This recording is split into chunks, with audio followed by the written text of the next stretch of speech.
Madden Benz Unfiltered today. Mark Madden along me, Tim Benz. Listen to Mark today, as you can always do. 105.9 The X, Monday through Friday, 3 until 6. Read him at the Trib. Read me, Breakfast with Benz, every day, Monday through Friday. And Mark, let's start at a slightly different place than we did for the podcast this morning, since we didn't have a full picture yet as to what the AFC North was going to do at the time of our recording. The Bengals ended up winning that game last night. Perfect week for the AFC North. Every team in the AFC North at 5-3 or better right now. Ravens at 7-2 atop the division. Every team in the AFC at this point currently in a playoff position. That won't hold. I think at least one team will fade out, but I still think the prospect exists that they could get 3 in, and I don't know where the Steelers fall in this mix right now. Well, I think they're no better than the third best team in the division. I think Cincinnati's back on a roll now that Joe Burrow's healthy. And I think Baltimore, I don't know what it is they've gained, but they're better than I figured. They're beating some pretty good teams by convincing scores. And Lamar Jackson, as always, is the wild card. And the difference between the Ravens and Steelers is Lamar Jackson. And it seems simple to say that, but both teams have an antiquated view of football, both coaches, Tomlin and Harbaugh. But because Lamar Jackson is such a wild card at quarterback, he organically provides an upgrade to that Baltimore offense. So if you made me pick the finish in the division right now, I'd probably go Cincinnati, Baltimore, Pittsburgh, Cleveland. But the bottom two could flop and the top two could flop.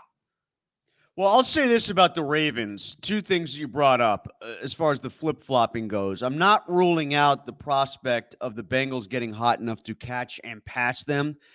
One reason why I say that is, and it's not quite done yet, but the Ravens have really built up in these last couple weeks a lot of their cachet by beating up on NFC teams that never see Lamar Jackson. Like 38-6 over the Lions, 31-24 against the Cardinals, and then 37-3 against the Seahawks yesterday. I do think there's something to that theory, Mark, that AFC teams, particularly AFC North teams, have a better handle on how to play and prepare for Jackson. Oh, there's no doubt about that, but that doesn't diminish what he's doing against those other teams. That's kind of a reach to nullify how good he's been and how good nullify. I'm just giving room for where I think the Bengals might catch him. Yeah, I think the Bengals will catch him just because the Bengals are better. And I think Joe Burrow is the second best quarterback in football behind Kenny Pickett. Behind Patrick Mahomes. And by the way, easy mistake. Josh Dobbs is clearly a better quarterback than Kenny Pickett. For him to go from Arizona to Minnesota and come in cold yesterday for the Vikings after that trade and have a better game than Kenny Pickett's ever had, that says a lot about both quarterbacks. Well, yeah, but what was he in Arizona? What was his overall record? I know they stink, but what was his record there? 1-5 before he got dealt? What were his stats? Better than Kenny Pickett's. Yeah, I just think it's a reach to say that Josh Dobbs would Josh Dobbs have the Steelers in a better position right now than Pickett? Yes. You think? How many games? Well, no. Okay, maybe not, because they would dumb him down. The way they've dumbed down that offense, dumbed down Kenny Pickett by way of worrying about turnovers and really acknowledging out loud in plain sight, although we don't see it, that they don't have faith in him. It's just amazing. One angle to that I'll agree with is, because we made a big point on this in July, in August, throughout the summer, that the Steelers were occasionally going to have to live with Kenny Pickett throwing an interception here or there and then bounce back and score a touchdown in the next drive. Well, they're just not even giving him the chance to throw the first interception. It is automatically, quickly, immediately, as I think you and I both predicted, Mark, regress back to what we saw after the bye last year, which is, let's hope the run game is good enough to support the defense and get by and win by a field goal in the low 20s. Tim, it's antiquated. It's a style of football that very few teams practice anymore, and none who have a legitimate chance to win the Super Bowl use. It's just it's antiquated. It's out of touch. It's outdated. It's insane is what it is. Terry Bradshaw used to say that he would learn from interceptions, that you got to take chances. And they have just dumbed down Pickett to a disgusting level. But maybe that's because he stinks. Maybe they're right about that. Yeah. Then does that mean you think he's better than what he is and the offense is holding him back? Or do you think they're structuring the offense because they've realized already he's limited? I think they drafted a quarterback in the first round and immediately made him into Mike Tomczak. It looks that way right now. I mean, I would think that the ceiling is higher for Pickett. I would think that. But at some point, they've got to allow him to prove that. They're not going to, ever. Is that why Pickett? I take that back. As long as Tomlin's coaching. And this isn't Canada, this is Tomlin. The outdated offense predates Canada. Even Ben, at the end of his career, he had to freelance. He had to go his own way to take chances. Well, if you're right about this, Mark, it's going to get exposed. Maybe not this week, but the next two when they go on the road and play the division teams then. It's already been exposed. They're just winning anyway. Because the league is as mediocre as it is? Because the opponents they're beating are as bad as they are. I think both might be true. I think the league is pretty mediocre, and they've gotten a batch. It's an awful league. It's horrible to watch. Even the good games aren't good most of the time. There's some evidence of that. Like, I didn't think that the Bengals-Bills game was a great game. I mean, that was a horrid sequence at the end of the first half. You didn't get the fireworks you wanted offensively in Germany, that's for sure, between Kansas City and Miami. And those are supposed to be four of the best teams in football, and they all played each other. There's a joke in there somewhere. Well, I didn't watch those games, okay? I don't watch the NFL anymore. That makes me a bad guy to do this. We're all going to have to live with it. But I found the idea of football on yesterday from 9 a.m. until nearly midnight to be obscene, and I didn't participate in any of it. Did you feel the same way about the NHL when they put on all those games at the same time, or no? The red zone thing? Much shorter time span. It's just compressed and everything all at once, right, as opposed to spread out over the course of the day. Make no mistake, part of having those games overseas is designed to get X amount of games on in earlier time slots. I don't know if that's the primary purpose, but it's certainly a happy sidebar. Well, it certainly would be great for them if they could figure out a way to do that. And then, they would have to adjust accordingly. But if they ever get Jacksonville over there as the team in London, there's your window to make that happen 8 times a year or 9 times a year. Yeah, there you go. So I mean, I don't know, Tim. I'm so sick of the NFL. So if that hurts what I do for a living, so be it, because I'm too old to worry about that. All right, well, we might get to some Steelers conversation then later from people who want to chime in on what they've seen and where they think. Well, actually, before we go, Mark, we should get your thoughts on Pickens, because you've got a little bit of a different point of view on this than a lot of other people do. Well, here's the thing. I don't think what he did is comparable to the stuff AB pulled or even Claypool pulled. I think Juju was just dumb. I put him in a different category. Dumb and narcissistic. I think AB and Claypool were evil. I think the jury's still out on Pickens. I think he's right to be mad about not getting the ball. And he is the biggest victim of the offense being dumbed down like it is. Yeah, I certainly agree with that last part. I mean, I just think he's a little too quick. He's way too quick to do the whole I'm taking my team account off of my Instagram thing, because he's got 2 more years. Well, it's because he's immature. He's seen other guys do it, and he thinks he could pull rank the same way, and he doesn't, contract-wise, he doesn't have that cachet yet. He's not able to do that. Apparently, he was shown the error of his ways, because I think he backpedaled on Instagram, correct? Yeah, he put some sort of picture, video back up with him in a Steelers uniform and bonding with Pickett. I like what he said. What did he say? Y'all need to go to urgent care? I didn't see that part of it. I just saw the free me thing. He talked about people tripping. They all need to go to urgent care. Like I need a butterfly stitch at the local strip mall.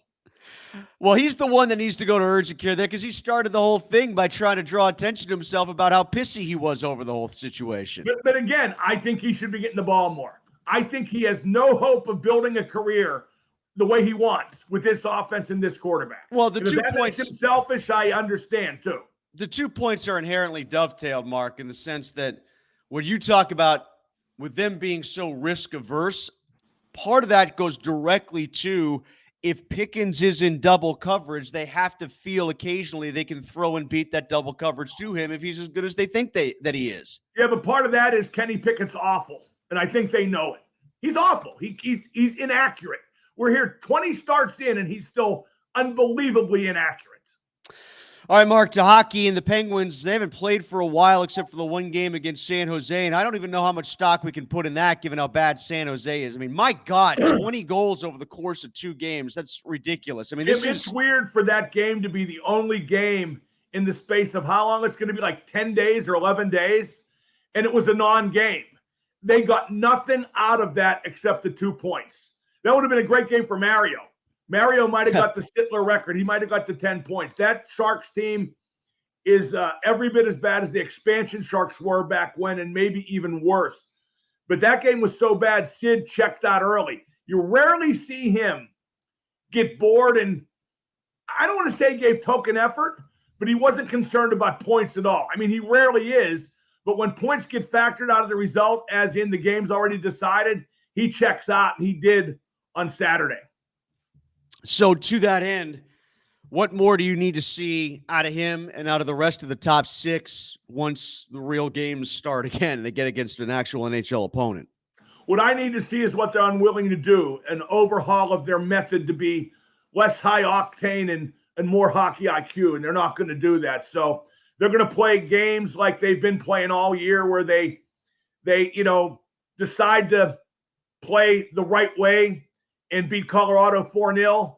And when they decide that they're better than the team they're playing, and blow the game like they did to Anaheim. That's going to be all year, Tim. You watch, and they'll either just get in the playoffs, but I think they more likely won't.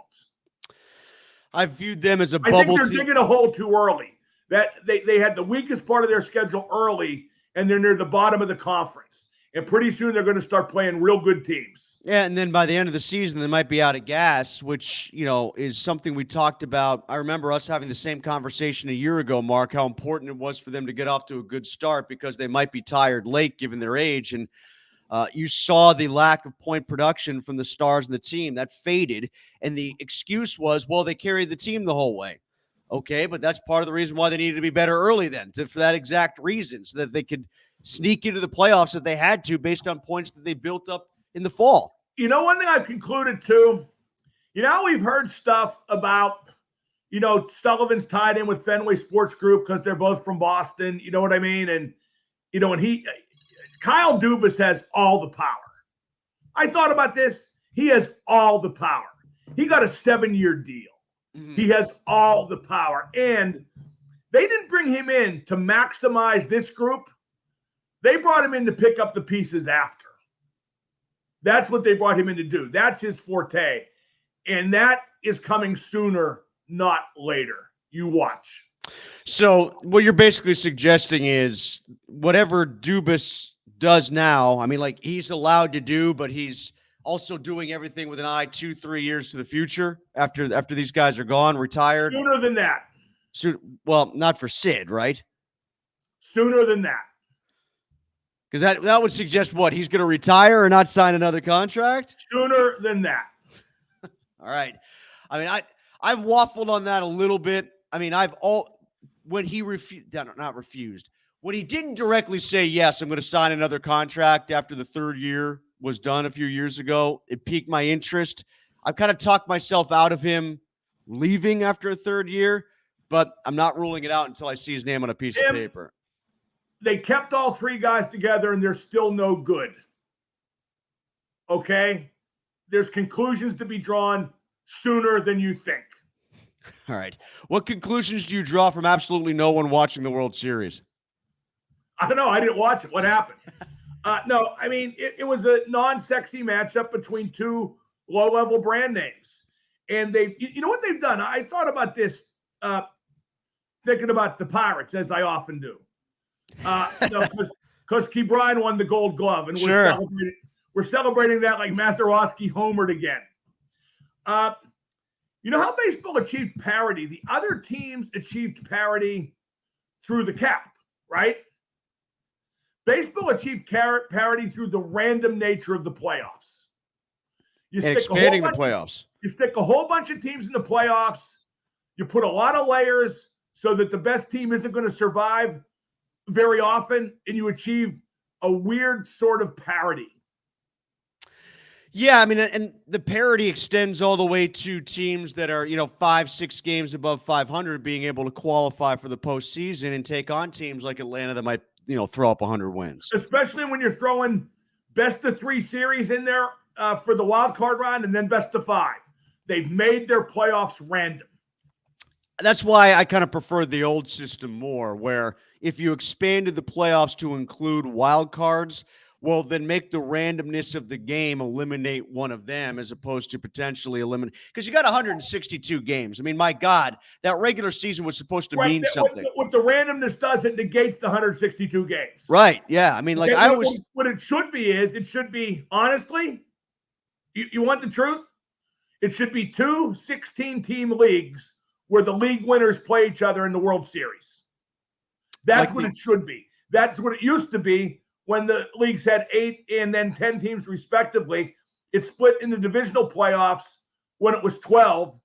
Back in 1969 was the first year. But here's at the least they should do 2 divisions in each league of 8, and the 2 winners play to get in the World Series. Yeah, I mean, what I've argued. If you want more TV money, Tim, make all the series best of 9. Every series best of 9. Yep. When would you end the regular season? Well, same time, but Tim, no. You're misinterpreting me. I'm saying only have 2 layers of playoffs. Oh, make those series. Yeah, make those. Have just an ALCS, NLCS World Series best of 9.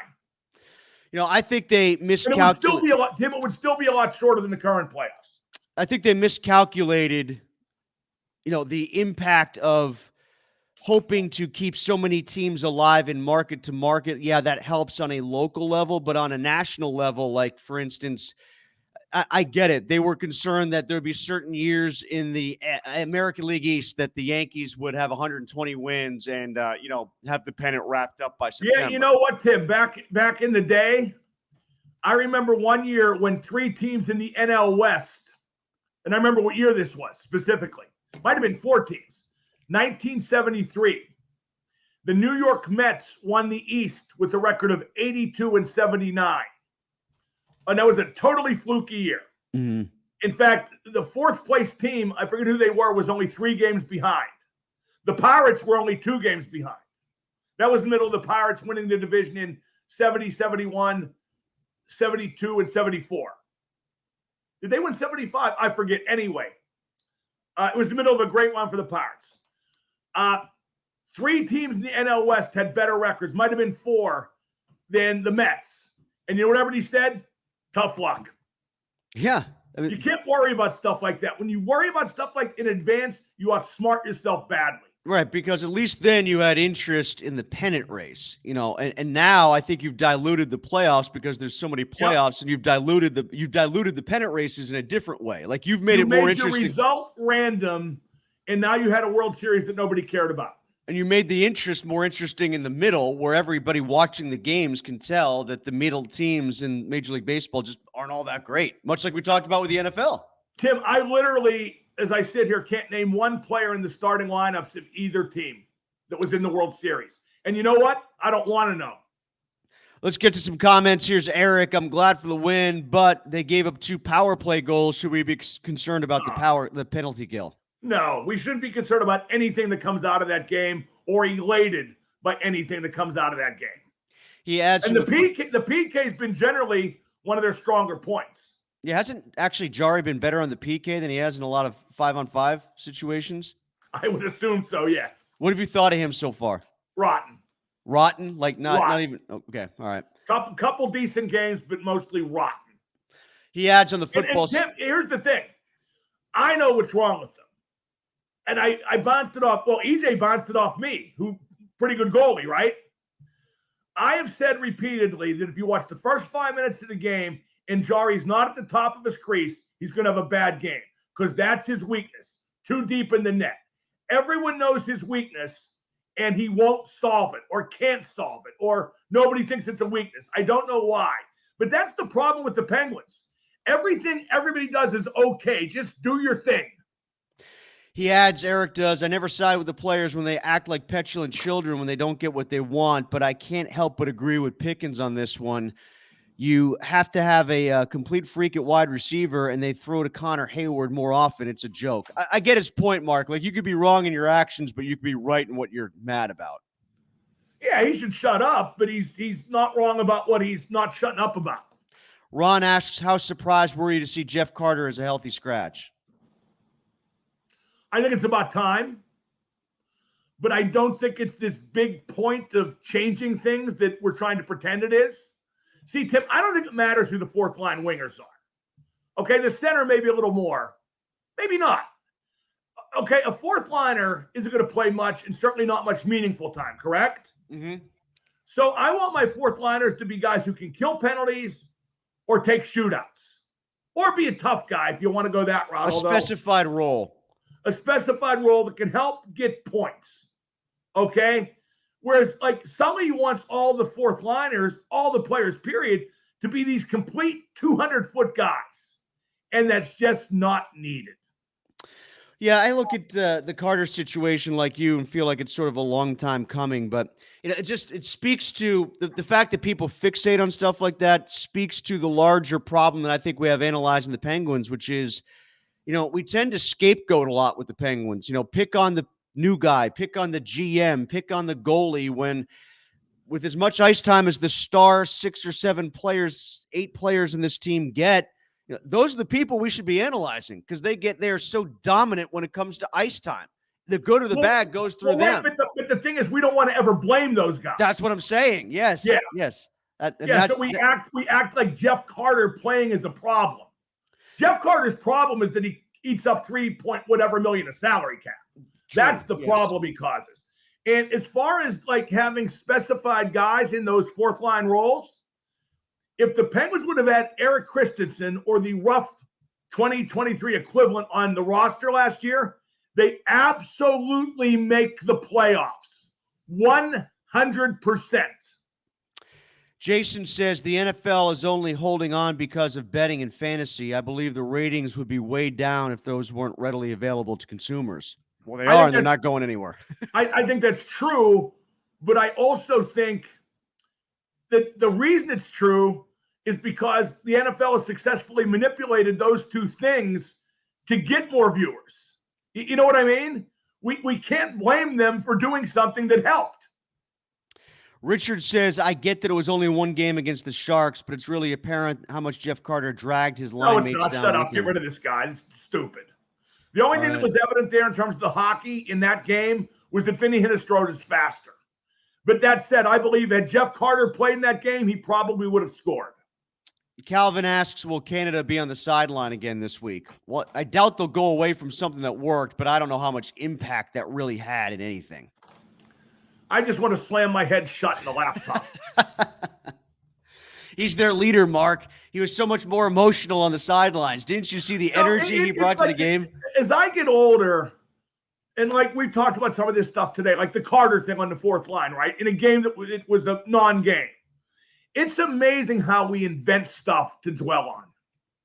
That's absolutely meaningless. Well, Mark, we do that here because there's so little new ever with these two teams. These three teams. No question. No question about that. No, my point is I'm just tired of it. No, I get you.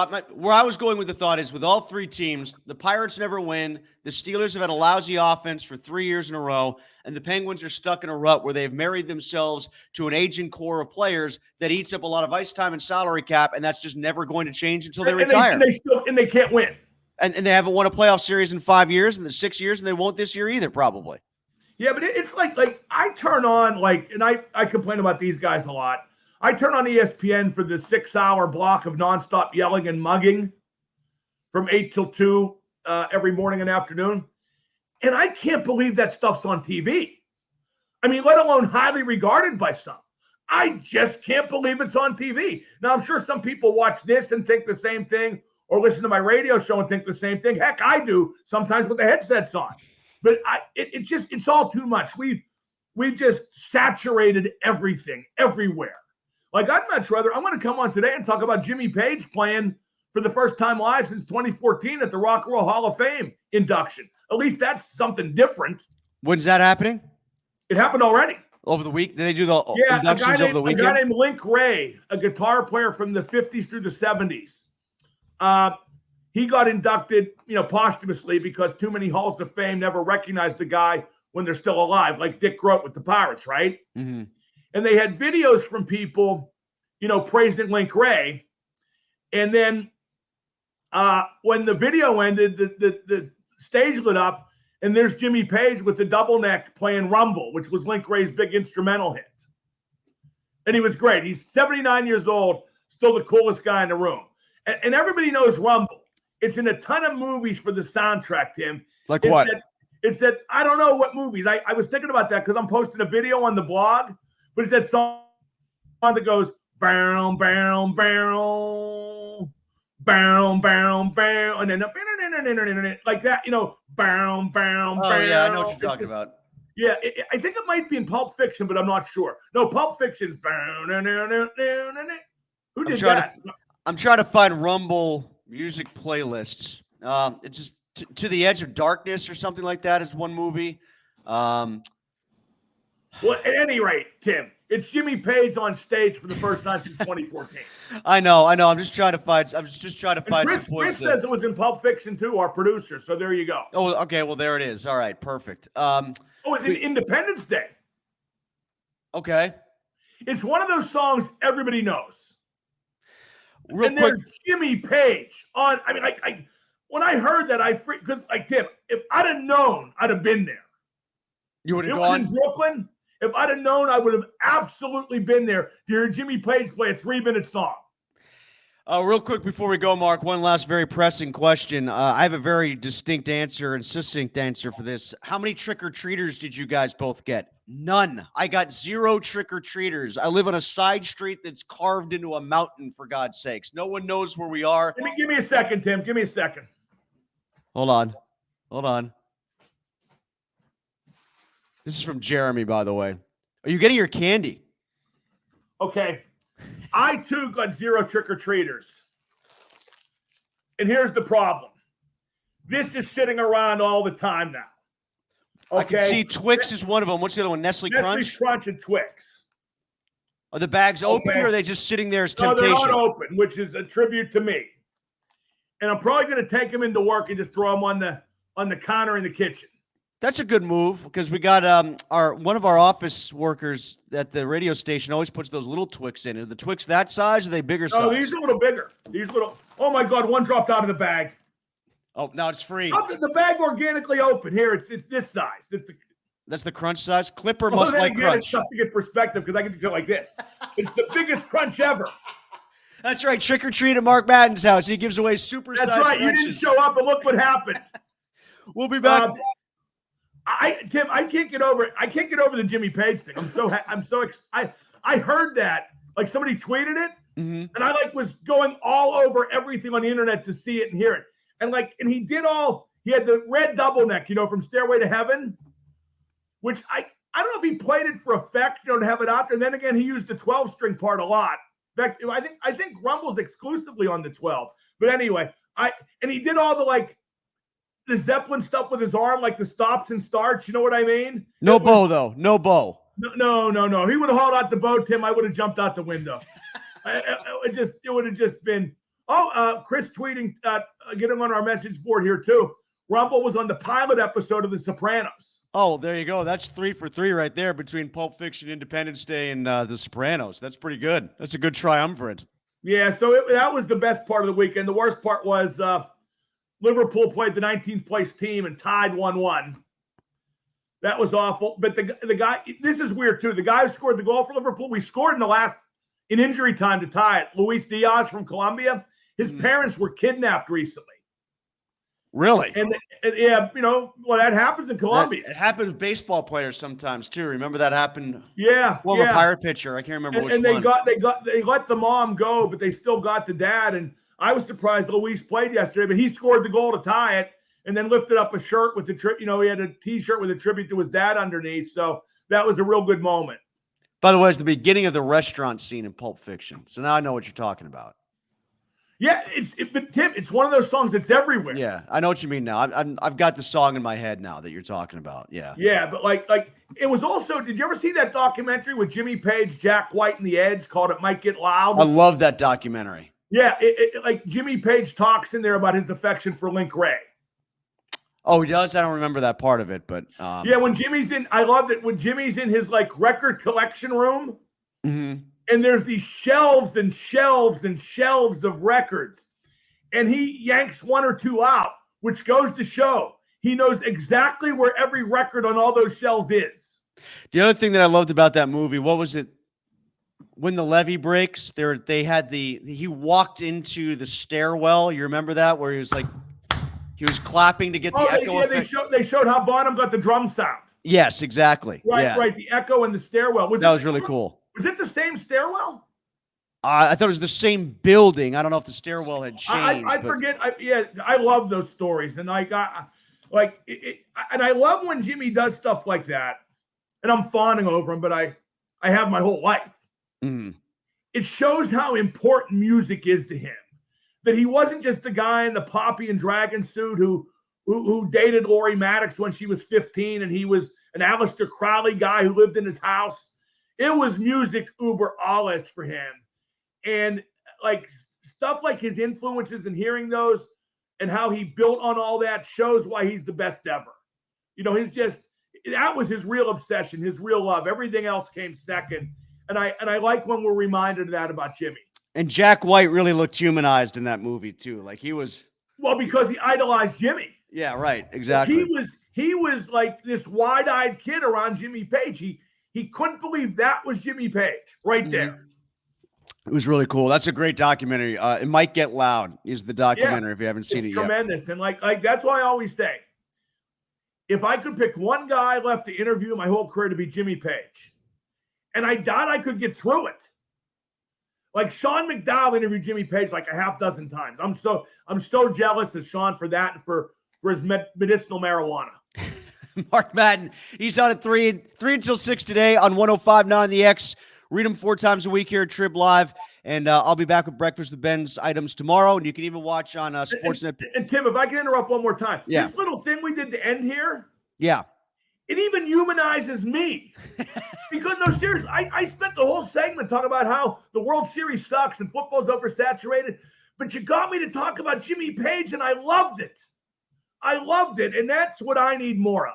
Let's end it on that. And watch out for Clipper, obviously, opening your bags of candy, because that's clearly what happened. No, she's not into that. You know what she tried to do last night? What's that? I was eating spicy tuna sushi rolls, and she smelled the tuna. But if I have a tuna sandwich, I'll give her like a little pinch of the tuna. Yeah. Not so. That would have been a bad thing to do. Spicy would have been a bad decision for a cat. Exactly. But she was like crawling on my shoulder while I was eating. It was awful. All right, we're back next week for Madden Benz Unfiltered after the Packers game.